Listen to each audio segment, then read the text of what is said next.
Hey everyone, welcome to the channel.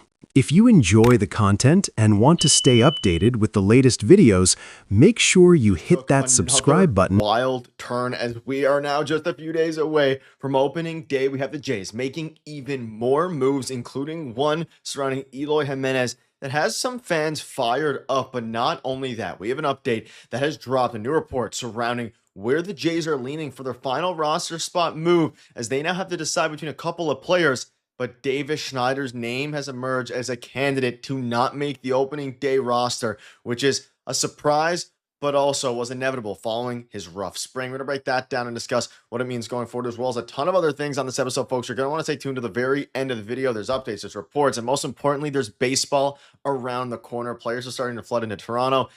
Exciting times. Before we get into it, if you're a part of the percentage who aren't subscribed to the channel, you guys have been absolute beast with the support. Thank you guys for that. Now, folks, let's not waste any more time. Let's dive right into it. So the Jays have made multiple moves here, and we have moves to go over. We have decisions to go over surrounding what's going to happen in the next 24 hours. And I believe tomorrow is going to be the official day where we get kind of all the answers. But let's start with this. So more players were assigned to minor league camp.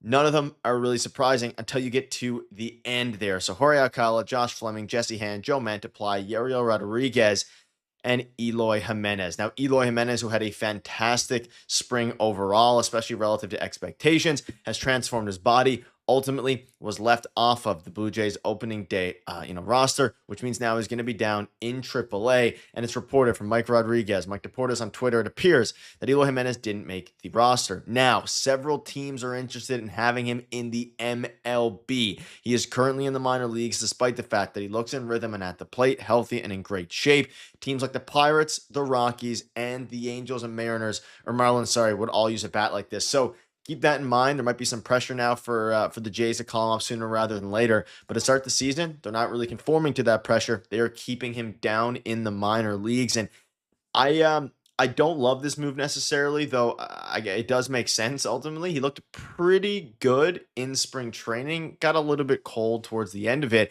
But this now leads to, what is their final decision in the outfield? Like, what are they doing with that? What are they doing with Davis Schneider? And we've got some insight into that. But let me know down below. Are you upset that Eloy Jimenez didn't make it? Would you have liked to see him?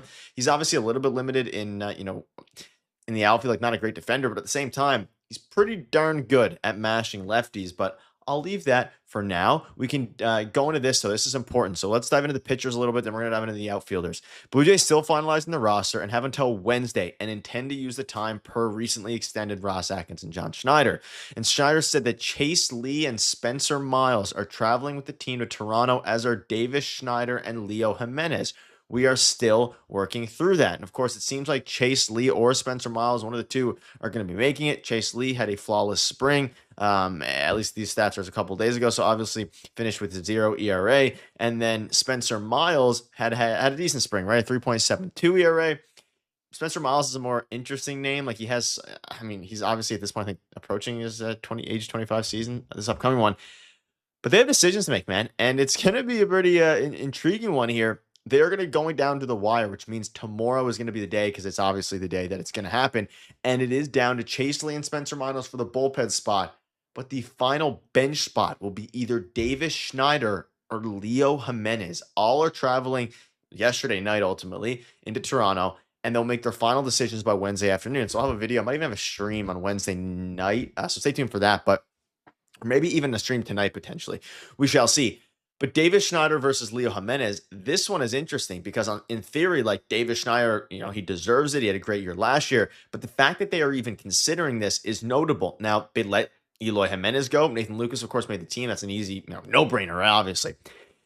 But Leo Jimenez is out of options, which means in theory, if they get rid of him, he is going to have to, he's probably going to be claimed by another team. Now, you look at some of the, Okamoto there as well. We'll dive into that later.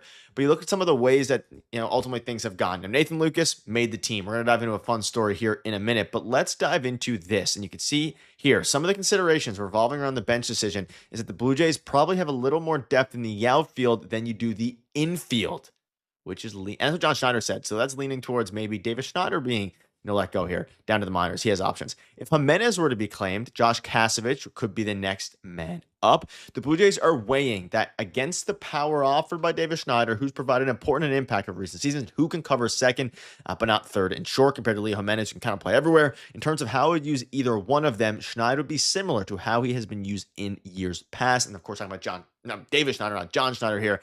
Whereas Leo, they would target against left-handed starters. So this is going to come down to the wire, ladies and gentlemen, and there's a real possibility here where Mr. Davis Schneider inevitably gets sent down to the minors. Now, within that... Big news is coming out of the Toronto Blue Jays camp today as the team continues making roster moves ahead of opening day.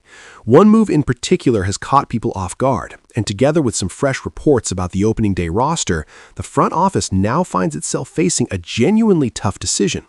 We'll break all of that down, plus share some thoughts from Kevin Gosse and others on how they're feeling heading into the regular season.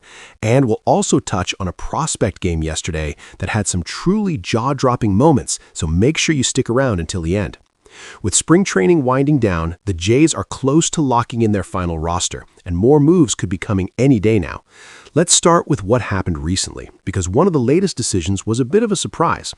Lazarus Estrada was optioned to the Buffalo roster, which was somewhat expected. However, Connor Seabold has been released and is now a free agent.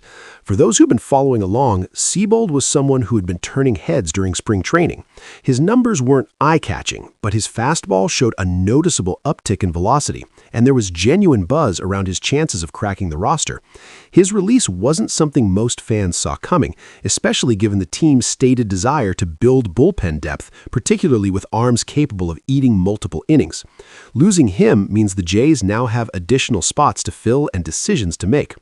On the position player side, David Schneider remains in the mix, and most indicators suggest he'll make the team. But the bigger question right now centers on the bullpen. With Seabold gone, the names most likely to compete for that final relief spot include Chase Lee, Adam Macko, Yanel Rodriguez, Angel Bastardo, and Spencer Miles. The possibility of adding someone from outside the organization hasn't been ruled out.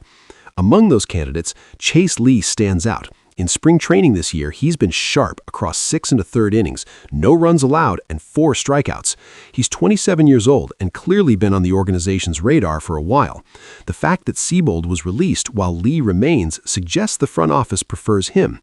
A recent report also noted that with the rotation needing some flexibility, the team will likely carry someone capable of going 5 or more outs, and Lee fits that profile. Angel Bastardo has also looked impressive this spring, so there's a real decision to be made between those two for what could be 2 open spots. As for that rotation, it's now been announced.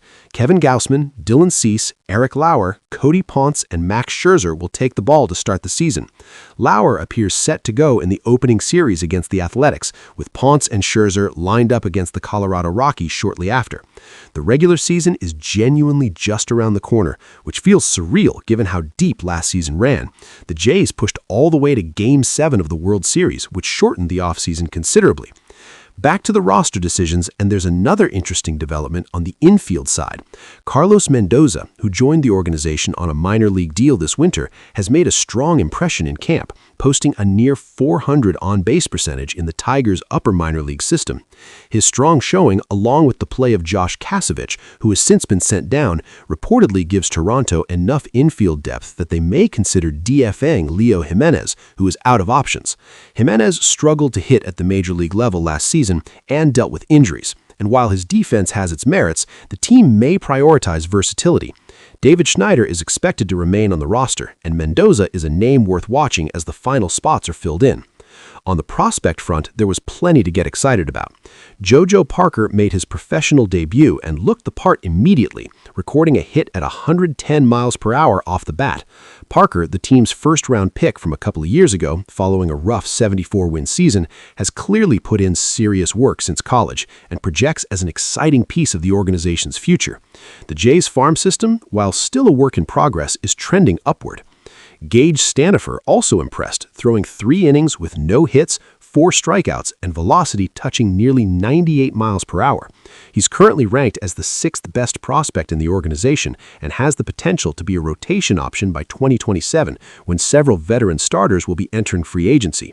And finally, Kevin Gausman says he's feeling better than expected heading into the season, closing out spring training with 5 strong innings. Baseball is here, and there's a lot to look forward to in Toronto.